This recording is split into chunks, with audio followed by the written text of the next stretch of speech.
नमस्कार, आप देख रहे हैं जनभावना टाइम्स और मैं हूं आपके साथ अंबुज उपाध्याय। उत्तर प्रदेश में चुनाव का पूरा माहौल है। सारे दल अपने अपने प्रत्याशियों को लिए नया प्रचार प्रसार कर रहे हैं। ऐसे में मैं आया हुआ हूं गाजियाबाद में। यहां पर मुरादनगर से अश्वनी शर्मा हैं जो मुरादनगर विधानसभा के प्रभारी हैं। सर, क्या लग रहा है इस बार जीत को लेकर, कितने आश्वस्त हैं अपने प्रत्याशी? जिस प्रकार से हमारे प्रदेश और केंद्र की सरकारों ने लोगों के काम किए हैं, खास तौर से मैं अगर चर्चा करूं तो कोरोना के काल में जिस प्रकार से केंद्र सरकार के मोदी जी की योजनाओं ने और उत्तर प्रदेश के अंदर योगी जी ने लोगों को राहत देने का काम किया है, इसको देखकर जनता में पूरा उत्साह है। आपने देखा होगा कि गाज़ियाबाद अभी योगी जी आए थे, उन्होंने एक पदयात्रा की थी। उस यात्रा में जितना उत्साह हम लोगों को देखने को मिला, उससे पहले गाज़ियाबाद में कभी ऐसा उत्साह नहीं देखा। खास तौर से मुरादनगर में किस तरीके की समस्याएं हैं? क्या लगता है इस बार की जो जनता है वो किस मुद्दों पर आपको वोट देगी?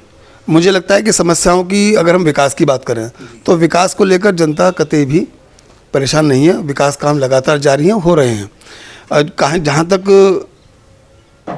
मैं और मुद्दों की बात करूं तो एक भ्रांति फैली थी कि जो किसान हमसे नाराज़ है, लेकिन आपने देखा कि अमित शाह जी ने अभी किसानों के साथ बातचीत की है और हमने किसानों के हित में काम किए हैं। 6,000 की लगातार जो धनराशि उनको दी जा रही है, उसको लेकर किसानों में अब उत्साह बढ़ा है और निश्चित रूप से जो किसानों की मांगें थी वो सरकार ने मांगी हैं और अब किसान खुश है। जी, जो किसान आंदोलन हुआ था उसमें खास तौर से जो अधिकतर गाजियाबाद के मुरादनगर वगैरह इस जगह से काफ़ी लोग थे, तो अभी जब यहाँ से किसानों के बीच में और बीजेपी के बीच में तालमेल बन गई है, तो अभी किसानों का क्या रुझान है वहाँ मुरादनगर विधानसभा पर?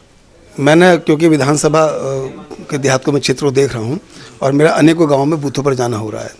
किसानों का कहना यह है कि हमको ऐसी सरकार को चयन करना है जो सरकार सुशासन दे सके, सुरक्षा दे सके, शांति दे सके। और मैं समझता हूँ कि उनका खुद भी मानना यह है कि भाजपा से अच्छी सरकार उसमें सुशासन, सुरक्षा और शांति का माहौल नहीं देखा। निश्चित रूप से सारे किसान और सारे देहात के लोग भाजपा को वोट करने जा रहे हैं। अजीत पाल त्यागी जी को भाजपा ने प्रत्याशी बनाया है वहाँ पर। दूसरे जो प्रत्याशी हैं उनके मुकाबले में कहाँ क्या अंतर नजर आ रहा है? अजीत पाल त्यागी जी ने जितने काम किए हैं उनके आधार पर जनता ने उनको पसंद किया है। इसी कारण से नेतृत्व ने फिर से उन पर भरोसा किया है। ये इस बात का संकेत है कि अजीत पाल त्यागी जी की जो लोकप्रियता है वो लोगों में बरकरार है। मुरादनगर की जो जनता है आपको देख रही है, सुन रही है, क्या अपील करना चाहेंगे? मैं जनता से कहना चाहूँगा कि मोदी जी और योगी जी की जो योजनाएं हैं, मैं उनको अगर एक सेंटेंस में ख़त्म करूँ तो उन्होंने एक पूरी दिनचर्या को तय किया है।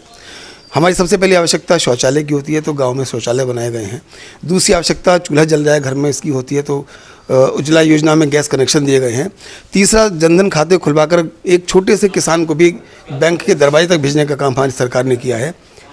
अगर मैं आगे बात करूं तो जो राशन जो वितरण हो रहा है, निःशुल्क राशन देने का काम सरकार ने किया, इससे गरीबों को बहुत राहत मिली है।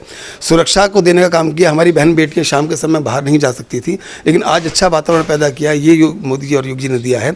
और मैं अंतिम बात अगर समाप्त करूं तो सबसे पहले जो सरकारें थीं, उन सरकारों में जब बिजली आती थी तो खबर बनती थी, लेकिन अब जब बिजली जाती है तो खबर बनती है। मेरे कहने का अर्थ ये कि निर्बाध रूप से लगातार बिजली देने का काम सरकार ने किया। ये सारी योजनाएं सरकार ने की है, तो निश्चित रूप से हमारी जनता हमारे साथ रहेगी। और मैं अपील करना चाहूँगा कि आने वाली 10 फरवरी को भाजपा के कमल के निशान पर बटन दबाकर हमारी सरकार को फिर से जनता लाएगी और हम लोग एक बार फिर से यूपी में शानदार सरकार बनाकर एक नया आयाम स्थापित करेंगे। तो ये थे हमारे साथ अश्वनी शर्मा जी, जो कि मुरादनगर से विधानसभा प्रत्याशी के जो प्रभारी है, पूरा कार्यभार देख रहे हैं एक तरीके से, जो जीत को लेकर के पूरी तरीके से आश्वस्त हैं। अब देखना होगा 10 फरवरी को जो जनता है बीजेपी पर और साथ ही त्यागी जी पर कितना भरोसा जताती है।